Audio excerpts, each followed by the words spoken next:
നമസ്കാരം.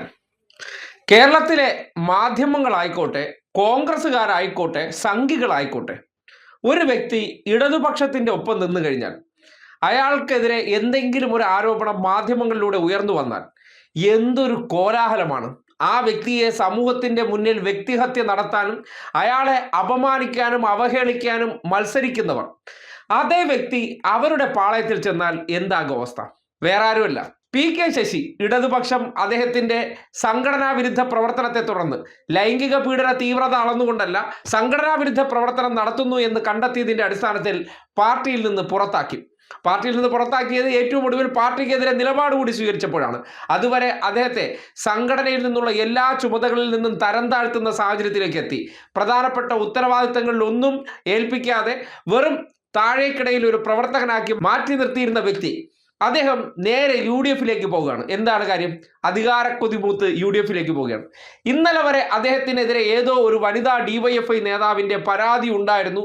അദ്ദേഹത്തിന്റെ പീഡനത്തിന്റെ തീവ്രത അത് പാർട്ടി കോടതിയാണ് അത് അന്വേഷിച്ചത്, പാർട്ടി അതിൽ തീർപ്പ് കൽപ്പിക്കാൻ ആരാണ് എന്നൊക്കെ ചോദ്യം ചോദിച്ചുകൊണ്ട് നടന്നവർ ഇന്ന് ആ മാലിന്യത്തെ എടുത്ത് തോളിൽ വെച്ചുകൊണ്ട് നടക്കുമ്പോൾ, ഇന്നലെ ശശി പീഡകനായിരുന്നു, പീഡന വീരനായിരുന്നു, ആ പീഡന വീരൻ അവരോടൊപ്പം ചേർന്നപ്പോൾ എത്ര മഹാത്മാവായി മാറിയെന്ന് നോക്കിയേ.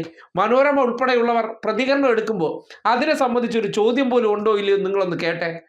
ഏത് തരത്തിലാണ് UDF ക്യാമ്പ് താങ്കളെ സ്വീകരിക്കുന്നത്? ഏത് തരത്തിലുള്ള ഒരു ആവേശമായ പ്രതികരണമാണ്? വളരെ വലിയ ആവേശത്തിലാണ് അവര്.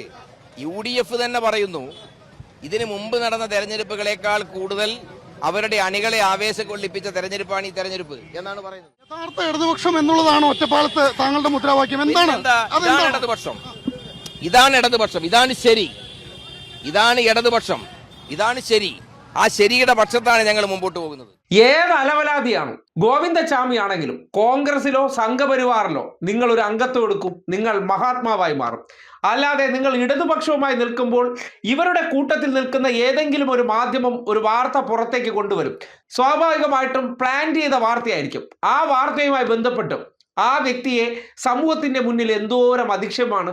നിങ്ങൾ അതേ തെറ്റ് ചെയ്ത രാഹുൽ മാങ്ങാണ്ടിയെ കുറിച്ച് ആലോചിച്ച് നോക്കിയേ. മാങ്ങാണ്ടി എത്ര വിശുദ്ധനായിട്ടാണ് ഇപ്പോഴും ഇവർ കൊണ്ടു നടക്കുന്നത്.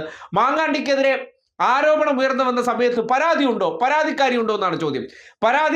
പരാതിയും വന്നപ്പോൾ പരാതിക്കാരിയുടെ വിശുദ്ധതയും പരാതിക്കാരിയെ അധിക്ഷേപിക്കൽ, ആ പരാതി പറഞ്ഞതിന്റെ പേരിൽ അവരെ പിന്നാലെ നടന്ന് സൈബർ അറ്റാക്ക്, എന്നിട്ട് ഇപ്പോഴും അദ്ദേഹത്തെ മഹാത്മാവായി കൊണ്ടു നടക്കുകയാണ്. കോടതി പറയട്ടെ എന്നായി. ആദ്യം പരാതിയായിരുന്നു. അതുപോലെയാണ് പി.കെ. ശശിയുടെ കാര്യത്തിൽ പരാതിയൊന്നും വേണ്ട. മനോരമയിൽ വാർത്ത വന്നു, പീഡകൻ തന്നെയാണ്, DYFI വനിതാ നേതാവിനെ പീഡിപ്പിച്ചു എന്ന പേരിൽ അദ്ദേഹത്തിന്റെ പേരിലും ഇടതുപക്ഷ പ്രസ്ഥാനവും അതിന്റെ നേതാക്കന്മാർക്കെതിരെയും എന്തെല്ലാം ആക്ഷേപം ഉന്നയിച്ചതാണ്. അങ്ങനെ ഒരു വ്യക്തിയെ ആ രാഷ്ട്രീയ പ്രസ്ഥാനം പിന്തള്ളുമ്പോൾ അല്ലെങ്കിൽ പുറന്തള്ളുമ്പോൾ പിന്നീട് ആ വ്യക്തിക്ക് എവിടെയെങ്കിലും ഇടം കിട്ടേണ്ട അവസ്ഥയുണ്ടോ? പക്ഷേ ഇടം കോൺഗ്രസിൽ കിട്ടിക്കഴിഞ്ഞാൽ പിന്നെ അദ്ദേഹത്തെക്കുറിച്ച് പഴയ കാര്യങ്ങളൊന്നും ആർക്കും പറയണ്ട, മിണ്ടണ്ട. അദ്ദേഹം പിന്നെ ഇത്രയും കാലം ചെയ്ത അല്ലെങ്കിൽ ഇവർ തന്നെ വാരിയെറിഞ്ഞ ചെളിയും ചാണകവും എല്ലാം ഇവർ തന്നെ കഴുകിക്കൊടുത്ത് വൈറ്റ് വാഷ് ചെയ്ത് ഏറ്റവും മികച്ച മഹാത്മാവായി അവതരിപ്പിക്കുന്ന രീതി നിങ്ങളൊന്ന് കണ്ടിരിക്കണം, മനസ്സിലാക്കിയിരിക്കണം. ഇതുപോലെയാണ് ഇടതുപക്ഷത്തിന്റെ ഭാഗമായി നിൽക്കുന്നവർക്കെതിരെ എല്ലാം ചെളിവാരി എറിഞ്ഞും ആക്ഷേപങ്ങൾ ചൊരിയുന്നവർ നേരെ ഇവരുടെ പക്ഷത്ത് ചെന്നാൽ അതെല്ലാം റദ്ദാക്കപ്പെടും. ആ ഒരു മീഡിയ അല്ലെങ്കിൽ പബ്ലിസിറ്റി തന്ത്രത്തെക്കുറിച്ച് നാട് പി.കെ. ശശിയുടെ കാര്യത്തെ മുൻനിർത്തിയെങ്കിലും പീഡനത്തിന്റെ തീവ്രത അളക്കുന്നു എന്നൊക്കെ പറഞ്ഞവർ ആ പീഡനത്തിന്റെ തീവ്രതയെല്ലാം വിഴുങ്ങിക്കൊണ്ട് അദ്ദേഹത്തെ കെട്ടിപ്പുണർന്നു നിൽക്കുമ്പോൾ ഇവർ ഉന്നയിച്ച ആക്ഷേപങ്ങൾക്ക് എന്തെങ്കിലും അടിസ്ഥാനം ഉണ്ടായിരുന്നോ?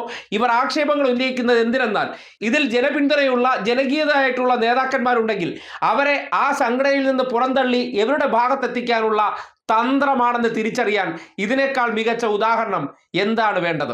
അപ്പോൾ നമ്മുടെ നാട്ടിൽ ഇടതുപക്ഷ നേതാക്കന്മാർക്കെതിരെ അത്തരം കഥകൾ ഉണ്ടാക്കാനും അത്തരം ആക്ഷേപങ്ങൾ ചൊരിയാനും ചില സ്ലീപ്പിംഗ് പിൽസും ചില പ്രൊപ്പഗാൻഡ കേന്ദ്രങ്ങളും പ്രവർത്തിക്കുന്നുണ്ടെന്ന് ഇത് കണ്ടിട്ട് നിങ്ങൾ മനസ്സിലാക്കിക്കൊള്ളണം.